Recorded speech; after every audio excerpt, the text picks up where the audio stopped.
பெறத்தக்கை.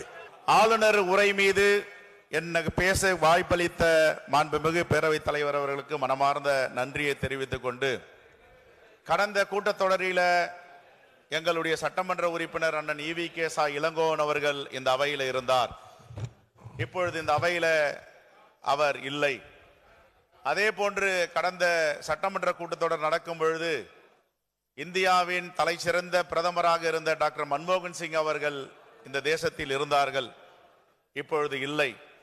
ஆனால் இந்த இரண்டு சம்பவங்களும் மாண்புமிகு முதலமைச்சர் அவருடைய அணுகுமுறையை காங்கிரஸ் பேரியக்கம் மனதார பாராட்ட கடமைப்பட்டு இருக்கிறது.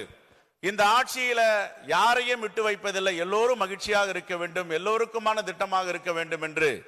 அது மகளிராகட்டும், ஆண்களாகட்டும், இளைஞர்களாகட்டும், முதியவர்களாகட்டும், மாற்றுத்திறனாளிகளாகட்டும், குழந்தைகளாகட்டும், மாணவ மாணவிகளாகட்டும், அனைவரும் மகிழ்ச்சியாக இது எங்களுடைய அரசு, இது எங்களுடைய ஆட்சி என்று தமிழ்நாட்டில் சொல்லும் அளவிற்கு ஒரு மகிழ்ச்சியாக இருக்கின்ற காலத்தை நாம் நம்முடைய காலத்தில் பார்த்து கொண்டிருக்கிறோம். பெருந்தலைவர் காமராஜரும் முத்தமிழறிஞர் கலைஞரும் அதற்கு பின்பு வந்த முதலமைச்சர்களும் பல்கலைக்கழகங்களை உருவாக்கினார்கள். இது எல்லாம் மிகப்பெரிய இந்தியாவில் இல்லாத அளவிற்கு கல்வியில் பெரும் புரட்சி ஏற்பட்டது. பள்ளி கல்வியில் பெருந்தலைவர் காமராஜரும் உயர்கல்வியில் முத்தமிழறிஞர் கலைஞரும் இந்தியாவை திரும்பி பார்க்க வைத்தார்கள். ஆனால் இன்று இந்த பல்கலைக்கழகங்கள் அதிகாரத்தை நாம் கட்டி முடித்ததை, நம்முடைய கொடையாக இருக்கும் கட்டிடங்களையும் அதனுடைய வரலாற்றுகளையும் திருடுவதற்கு முயற்சி செய்து கொண்டிருக்கிறார்கள். அதை மாண்புமிகு முதலமைச்சர் முறியடிப்பார் என்று தமிழ்நாட்டு மக்கள் நம்புகிறார்கள். மாண்புமிகு பேரவைத் தலைவர்களே, பெண்களின் பொருளாதார நிலைமையை உயர்த்திய கலைஞர் மகளிர் உரிமை திட்டம், இதை நான் சொல்லவில்லை, எல்லா பத்திரிகைகளும் இதை எழுதி வருகின்றன. டெல்லியில ஒரு பத்திரிகையாளர் சந்திக்கும் பொழுது தமிழ்நாடு எப்படி செயல்பட்டு கொண்டிருக்கிறது என்று ஒரு 4 செய்திகளை சொன்னார். மகளிர் விடியல் பயண திட்டம், இன்று உலகளவில் பாராட்டப்பட்ட மதிய உணவு திட்டம், அதற்கு முத்தாய்ப்பாக காலை உணவு திட்டத்தை மாண்புமிகு முதலமைச்சர் கொண்டு வந்திருக்கிறார். தமிழ்நாட்டில் உள்ள 39,987 தொடக்க பள்ளிகளில் 17.53 லட்சம் பள்ளி குழந்தைகளுக்கு இன்று காலை உணவை தாயாக இருந்து நம்முடைய அரசு மாண்புமிகு முதலமைச்சர் அளித்து வருகிறார். அனைவருக்கும் உயர்கல்வியில் வாய்ப்புகள் கிடைக்க செய்யும் நோக்கத்தோடு அரசு பள்ளி மாணவர்களுக்கும் பொறியியல், மருத்துவ, வேளாண்மை உள்ளிட்ட அனைத்து தொழில் முனை படிப்புகளுக்கும் 7.5% இடஒதுக்கீட்டை கொடுத்திருக்கிறார்கள். புதுமை பெண் திட்டம் விரிவாக்கம், அதே போன்று அரசு பள்ளிகள் 6 முதல் 12ஆம் வகுப்பு வரை பயிலும் மாணவ மாணவிகளுக்கு இளங்கலை கல்வி காலம் முழுவதும் மாதம் 1000 ரூபாய். அரசு மற்றும் அரசு உதவி பெறும் பள்ளிகளில் அவர்களுக்கும் இந்த திட்டத்தை விரிவாக்கம் செய்திருக்கிறோம். அதே போன்று மாண்புமிகு முதலமைச்சர் அவர்களின் நான் முதல்வன் திட்டம், இந்த நான் முதல்வன் திட்டம் தான் அடுத்த தலைமுறையை வேறு ஒரு திட்டத்திற்கு எடுத்து செல்ல போகிறது. இது சாதாரண திட்டம் இல்லை. எல்லோரும் தன்னுடைய குழந்தைகள் படித்தால் போதும், தன்னுடைய குழந்தைகள் பட்டாதாரியானால் போதும், தன்னுடைய குழந்தைகள் உலக நாடுகளிலே பணியாற்றினால் போதும் என்று நினைக்கின்ற காலத்தில் தமிழ்நாட்டு மக்கள், மாணவ மாணவிகள் அனைவரும் என்னுடைய பிள்ளைகள் போல் இருக்க வேண்டும் என்ற திட்டத்தை கொண்டு வந்தவர் நம்முடைய முதலமைச்சர் அவர்கள்.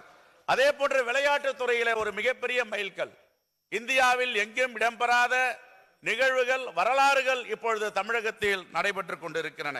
சென்னையில் வசிப்பவர்கள் எந்தவித பிரச்சனைக்கும் ஆளாகாமல் நிம்மதியாக வாழ வேண்டும் என்று அந்த அண்ணல் அம்பேத்கர் திட்டத்தின் மூலமாக மிகவும் நவீனமயமாக்கப்பட்ட உலக தரத்திற்கு நிகரான வாகனங்களை கொடுத்து யார் இந்த தொழிலை செய்திருந்தார்களோ அவர்களை முதல்வராக்கி இருக்கின்ற அரசு நம்முடைய அரசு, மாண்புமிகு முதலமைச்சர்.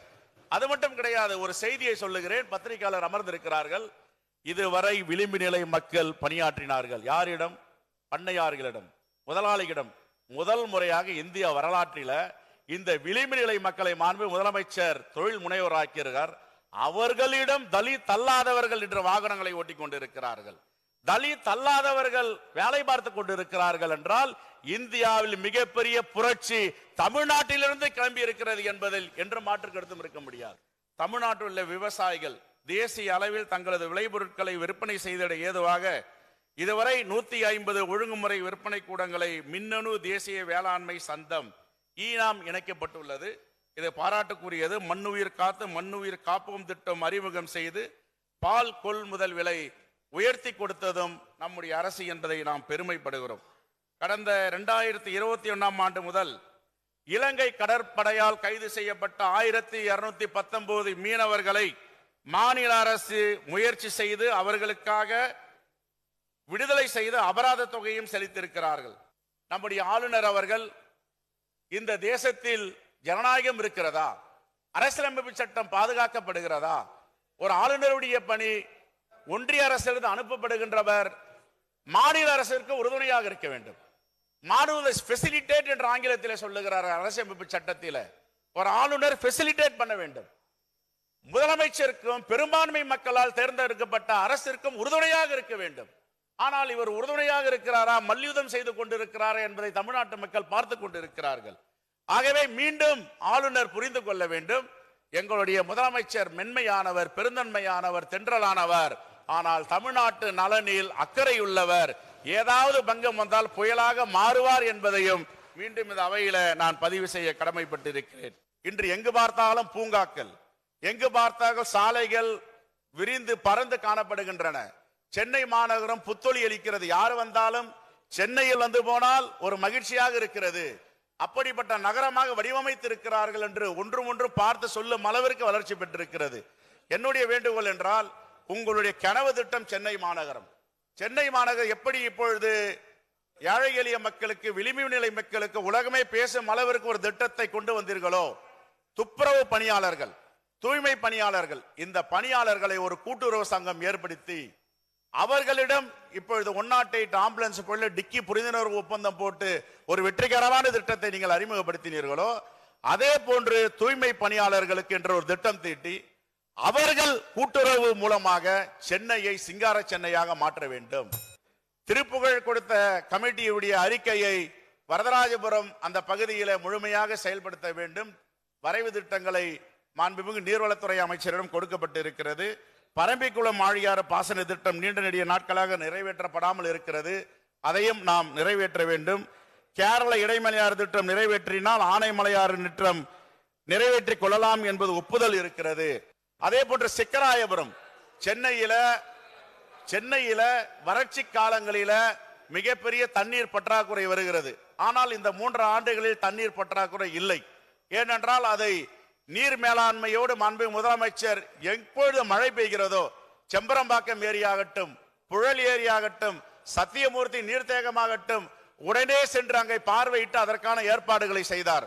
அதே போன்று மாண்புமிகு துணை முதலமைச்சர் கடந்த மாதம் எங்கெங்கெல்லாம் நீர் நிரம்பி இருக்கிறதோ அந்த ஏரிகளை பார்வையிட்டார். ஆகவே நீர் மேலாண்மையில் சிறந்து விளங்குகின்ற நம்முடைய மாநிலத்தில் சிக்கராயபுரம் பகுதியில் வீணாக இருக்கின்ற அந்த தண்ணீரை சேமித்து சென்னைக்கு கொண்டு வருவதற்கு மாண்புமிகு நகர்ப்புற துறை அமைச்சர் அவர்கள் அந்த திட்டத்தை தீட்ட வேண்டும். மாண்புமிகு அண்ணன் கே நேரு அவர்கள் மாங்காடு பேருந்து நிலையம் அடிக்கல் நாட்டாமல் இருக்கிறது, அதை உடனே நிறைவேற்றி தர வேண்டும். தொழில்துறை, அறநிலையத்துறை, எல்லா துறையும் வெற்றிகரமாக நடத்தி கொண்டிருக்கிறது. ஆகவே என்னுடைய துறை சார்ந்த, என்னுடைய தொகுதி சார்ந்த முழு விபரத்தையும் பேரவைத் தலைவர் மூலமாக இந்த அவைக்கு அளிக்கிறேன். மாண்புமிகு அமைச்சர்கள் நிறைவேற்றி தருமாறு கேட்டு விடைபெறுகிறேன். நன்றி, வணக்கம்.